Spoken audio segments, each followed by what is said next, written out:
Welcome back, people. This is going to be a full review of the Calligrapher's Bible. I think this could be the bestest book on calligraphy I've ever brought, because it's hardback, which is quite nice. It's nice to touch. It feels nice. The spine itself is ring bind. You can see inside. If you can just see inside, I can just see. You can just make out the rings inside there. Yeah, and they're protected with this lovely shoulder. It's a real nice book, and it's A5. If you look at compare it with this one, for instance, this is the thing. That's how big it is. It's quite nice. You think it's smaller than what I thought it was going to be, but actually it works out quite nice, because when you open it up, I just open up a random page, that'll do, you can see that it lies flat, nothing folding, nothing doing anything. And also, if you put your hand underneath this, you can hold it up like this with your arm extended underneath it, and you're holding it like this. You can hold it with the spine, yeah, hold it with the spine, and then do your drawings, etc. if you want to, or you can lean it up like this. It works quite well, nice there, out the way. It's not going to interact with the paper, etc. Funny enough, it's I've opened it, copper plate, but I'm going to talk about that in a minute. Let's see what we get for, I think it's 15 quid, something like that. You get a lovely little design there, calligraphy, blah blah blah. It's by 100. It's called the Calligrapher's Bible, 100 complete alphabets and how to draw them. I'm a bit iffy on that one. That one there irritates a little bit, how to draw them, but actually you're scripting them. Some of them are a bit obscure. Some of them are repeating themselves in certain ways, but either way, a absolute fantastic book. And if you're a professional, or you're into you are a amateur, a pro amateur, whatever you want to class yourself, whatever you class yourself, you should have this book inside your your collection of calligraphy books. If you don't own this already, click the link below and go and buy it. It's 15 quid, people, and it's a good reference guide for script, for different types of script that are in here. Either way, let's have a look at the index, the contents, page there, and then over here you've got the contents. We've got preparation, then we've got tools and materials, preparing to write, and layout basics. Now, you need to read those bits, but actually none of that sort of corresponds to what you're actually going to write, because it doesn't tell you some bits about how to actually write them. In a way he does, and in a way he doesn't. So, give or take. If you're new to calligraphy, I would say yes, buy this book complementary to another book, which, this one. I would recommend, if you're new to calligraphy, I would recommend this book, A Comprehensive Guide to Beautiful Lettering by Jane Sutherland, because some of it is so nice. I would recommend this to a newbie because of the fact that they actually go through the settings, etc. Where are we now there? Where's the start of this one? I think this might be the italic ductors, because they show you the layout. See here, 8mm, 8mm, 6mm. You can see clearly that it's showing you the layout, what size. It also gives you a Mitchell nib 2, lines, ascenders and descenders, and then you've got capitals, etc. So it's showing you about where the layout is, where this one doesn't quite do that. But that's the only failing of the book. Other than that, the rest of it is absolutely fantastic. So yeah, you go to tools, preparation, tools, materials, preparing to write, layout basics. Read it. You can definitely get a gist of it, and you got sort of do a little bit of research off your own back to know what kind of nibs to use. You know what I mean? They show you and tell you about the nibs. Introduction about blah blah blah, how to use this book. Then we move into preparation. It does give you a link, brushes. We're talking brushes, nibs, all kinds of stuff. Tools and materials. It's just basically a general look at tools and materials. where it doesn't say you'll be using these within the book and these are 2mm, it doesn't tell you that. It just says these are some of the tools that you might want to use, type of thing. So it doesn't actually tell you what you can actually do for it. Do you know what I mean?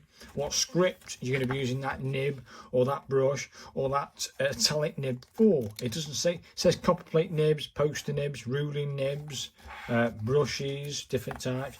I'm taking these like paint brushes, like watercolours. Illuminators tools, if you want to do illumination, like the graphics and stuff at the side, which he does teach you in this book to do, but I won't be doing that. Other tools, paint thinning, because it goes through a bit of detail. So it does give you a pretty good guide into the materials you're going to want if you've never done calligraphy. I find that amazing. And then you're sort of preparing to write. It shows you my position, the workstation, using the pen, left hand, information for left-handers. Then some basic strokes over here, and then we go into basic formation.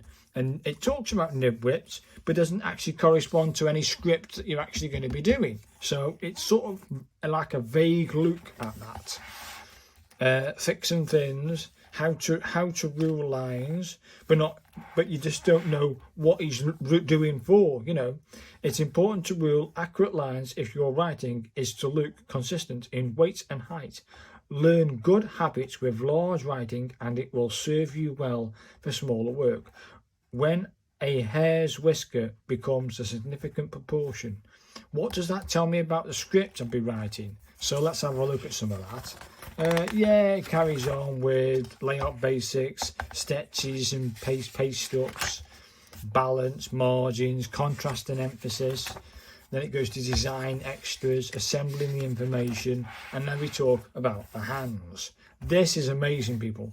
This is the best bit about this entire book, because he stuck Roman into 1, 2, 3, 4, 5, 6, 7, 8 different scripts in the Roman side, right?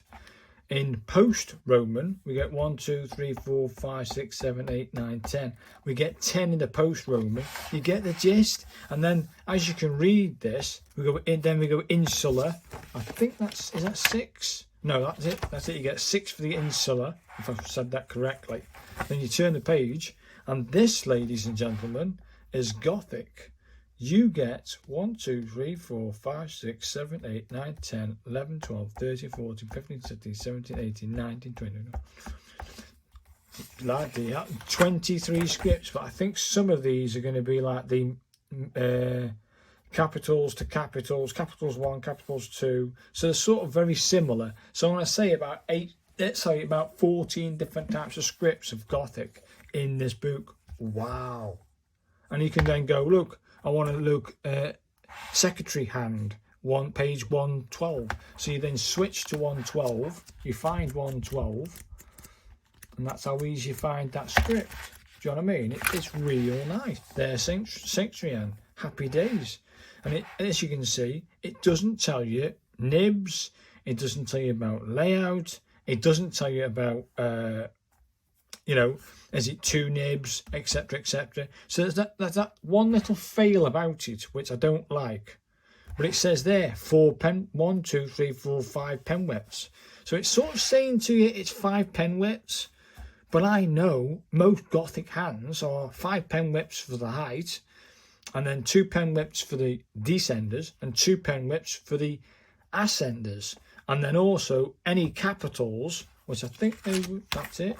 Is there a capital sanctuary hand? Yes, there is a capital. And again, they've gone 1, 2, 3, 4, 5, 6. 1, 2, 3, 4, 5, 6, 7. So they're saying it's 7 height. So he's saying the 7 height width. But I know there's some descenders. Look, there's some descenders.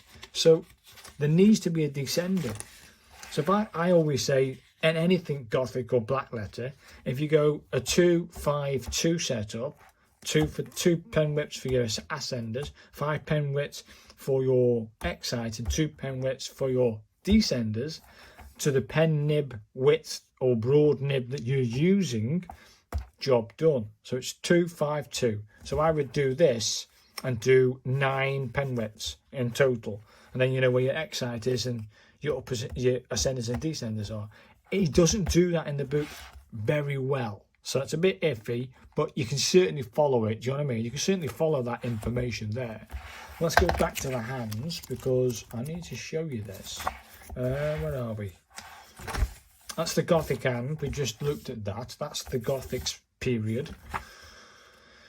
We've got the Renaissance period, and I think is it in there? We've got the Baroque. That's got that. There's some nifty script in there. Now I've got so many scripts to have a crack at. Do you know what I mean? It's wow. I want to go italic flourished minuscule. I want to go at that. That looks pretty nice, doesn't it? There's swirler, there's B. Wow, I need to go with that. Then we've got the Baroque period, and we've got copperplate capitals, copperplate flourish capitals, copperplate English round hand, copperplate Italian hand. So in the Baroque period, it's basically all copperplates. Let's talk about that. 39.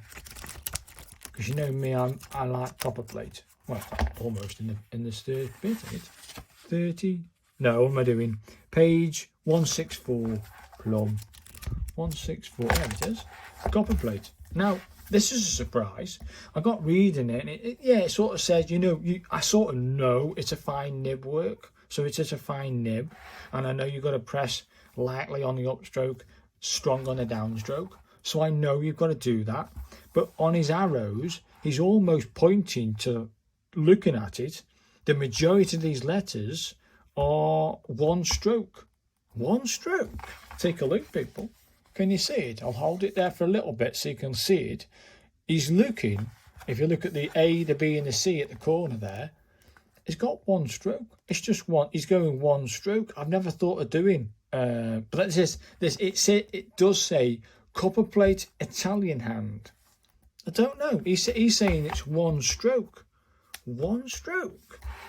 And if you look, there's 1 or 2 down here for 2 strokes. There's 2 strokes for a decorative A, I think. These are different. But and this is at 40 degrees, not 55. Then looking at the copperplate English round hand, it's got one stroke. I've never tried it with one stroke. Then you got the basic structure. Then there was another italic capitals. And he's gone to a few more strokes. But some of these, all one stroke. He's classing these as one stroke. I've never tried to do copperplate with one stroke before. I have with a biro. And then you've got these like flourished capitals for copperplate. Wow. So there is a copperplate section, and I think I will have to sort of follow it. I want to go with this to it. I don't know what it is about their script, but I love it. They call it the Newland minuscule. I might have a little crack at that, people, when we find nib, maybe a broad nib. And then you got the capitals. Absolutely gorgeous. But either way, people, it's a nice book. Whether you're doing it for a particular script type, I mean, just the Gothic range itself should entice you to think, hey, I know 1 or 2 Gothics, but this thing has got more Gothic. Come to the Gothic range, that double page spread for Gothic. You got to buy this, people. And then at the end, I think, as you get past all the scripts, there ain't a lot at the end, people. I'm still Art Nouveau section now, and then after that we go into illumination and ornamentation. I think ornamentation, like these graphics and stuff.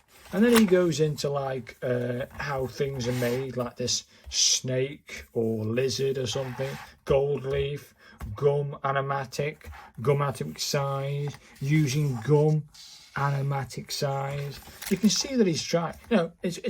It's intense. Some of this is intense. I'm not even going to try some of this stuff. I just don't want to. If I'm going to draw it, I might do it in like watercolours or something like that. And if I do need to put some gold leaf or some gold trim something, I might use a gold like pen. Do you know what I mean? But you can use gesso, and he's showing you how to use gold leaf. He goes through details of how to form that beautiful thing. So he's showing you how to recreate one of them if you want to. Then we've got the glossier. And then the index. I think, people, overall, minus all the bad points and minus all, and also plus all the good points outweigh all the bad points, and you should be buying this book for your inventory. It feels nice, it is good, and I think it was £15. It says 20 on here, but I know I paid like £15 on Amazon. The link's down in the description, people, and I hope you've enjoyed my full book review of this amazing book. And I think that I'm going to really enjoy having a go at scripts I've never even looked at, thought of, or even tried. And that's in this book, people. So go get yourself a copy. The link's down in the description. And thanks very much for watching up this all the way through. And I will see you in the next one. Thanks, guys. Cheers, guys. Thank you. Bye now.